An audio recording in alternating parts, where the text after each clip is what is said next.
जय जगन्नाथ बंधुगण good morning everyone मु पवित्र आपण मानक स्वागत करुछि आपण मानकर प्रिय न्यूज चैनल खबर ओडिशा को आसंतु जानि नेबा कौन रोची आज सकाळ टॉप न्यूज गुड़िक। विरोधी दल नेता तथा पूर्वतन मुख्यमंत्री नवीन पट्टनायक चिठीर उत्तर रखिंट ओडिशार नुआ मुख्यमंत्री मोहन माझी।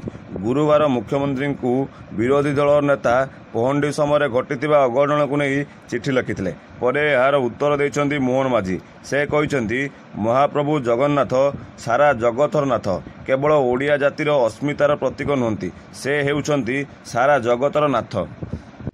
प्रभु जगन्नाथ प्रभु बलभद्र एवं माँ सुभद्रा मिलित समाहार एवं तांकर पूजा रीतिनीति सारा देश में विरल एवं भव्य बोली चिठी लिखिंट मोहन माझी।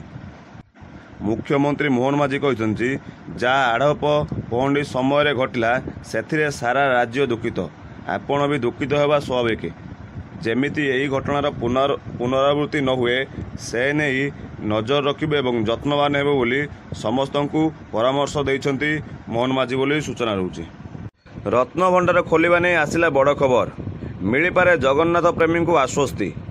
आसंता 14 तारिख में रत्न भंडार खोलिबा स्पष्ट एने सूचना देइछन्ति आईन मंत्री पृथ्वीराज हरिचंदन। मंत्री कहते पूर्वर जांच कमिटी जो सुपारिश करथिले सेथिरे मोहर मारिछन्ति परिचालना कमिटी।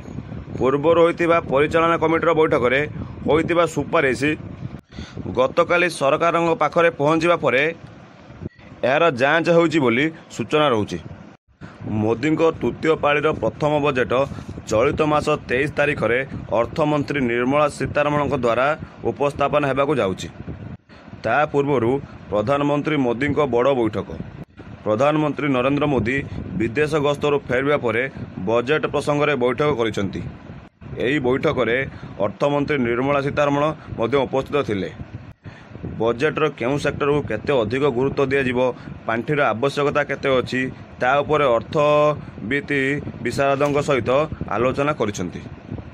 जहाँ सूचना रहउछि चलित वर्ष बजेट जुलाई 22 तारिख रु अगस्त 12 तारिख पर्यंत चलिबो। संसदीय व्यापार मंत्री बीरेन रिजिजू तांको एक्स हैंडल सूचना देथिले बोली सूचना रहउछि। भत्ताधारी बड़ निष्पत्ति नहीं मुख्यमंत्री मोहन माझी। राज्य सरकार निर्देश प्रति मास 20,000 बंटन हेब मधुबाबू पेंशन योजनार भत्ता।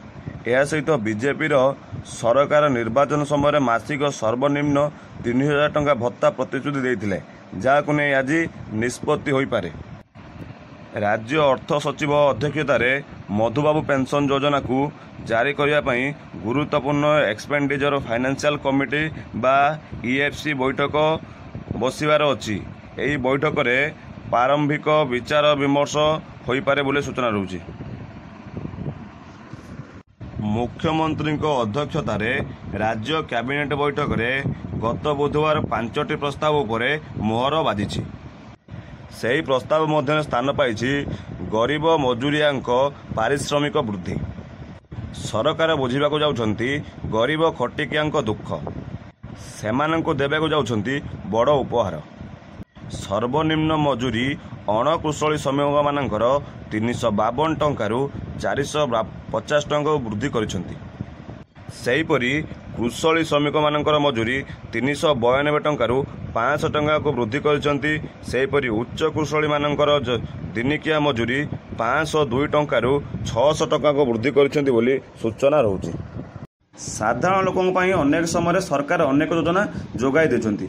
एथिमध्यरु प्रधानमंत्री श्रमयोगी योजना सामिल अछि। ए योजना रे किछि विनियोग करियाकु पड़िताए। ए योजना रे 55 टंका विनियोग करी आपण माने मासिक 3,000 टंका पर्यंत पेंशन आकार पाई परिबे। सेहीपरि यह सरकारी योजना होइथिबारु यह संपूर्ण सुरक्षित अटे। जदि आपण ए योजना आवेदन करबाकु चाहछन्ति तबे आपण माने किछि तथ्य उपर नजर पकाइ देबा आवश्यक।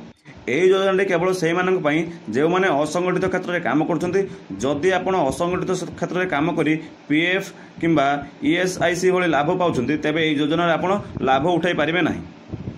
यही योजना लाभ उठाई केतटा मानदंड अच्छी आसतु जाने। जदि आप बयस 18 ରୁ 40 वर्ष होती आप श्रमिक रास्ताकड़ विक्रेता किंबा आपण प्रवासी श्रमिक होइतिबे किंबा आपनकर मासिक आय 15,000 टଙ୍କା कम होइतिबो तेबे आपण एई योजना रु लाभ उठाय पई योग्य विवेचित हेबे बोली सूचना रहउची। जदि आपनको वीडियोटी भल लगी थाए तेबे वीडियोटी लाइक करंतु, शेयर करंतु एवं सब्सक्राइब करिनंतु, जहा फल रे जहा भी लेटेस्ट अपडेट आछिबो सर्वप्रथम आपण ही देखि परिबे।